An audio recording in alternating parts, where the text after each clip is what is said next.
సంక్రాంతికి అరిసెలు చేయని తెలుగు లోగిలి ఉండదు. ఈ సంవత్సరం మా ఇంట్లో చేసిన అరిసెలు ఇవి. కొత్త బియ్యాన్ని ఒక రాత్రి అంతా నానబెట్టి మరుసటి రోజు పట్టించాలి. మెజర్మెంట్స్: కిలో బియ్య పిండికి 800 గ్రాముల బెల్లము, 100 గ్రాముల షుగర్, యాలకుల పొడి, నువ్వులు. బెల్లాన్ని పాకం పట్టుకోవాలి. పాకం అయిందా లేదా అన్నది దీంట్లో ఫైనల్గా కొంచెం నూనె వేసుకోవాలి.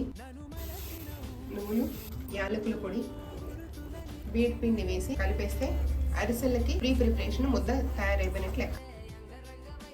పాకంలో బియ్య పిండి మొత్తం కలిపేసిన తర్వాత ఫైనల్గా వచ్చే ముద్ద ఇలా ఉంటుంది. తర్వాత నువ్వులు అద్ది అని ఇలా నొక్కి ఇలా వచ్చిన తర్వాత ఆయిల్లో వేసుకోవాలి.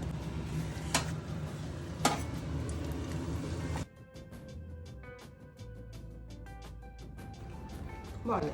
మా మేనల్లుడు స్వీట్గా ఉన్నాయి, ఇంకా చాలా నచ్చాయి.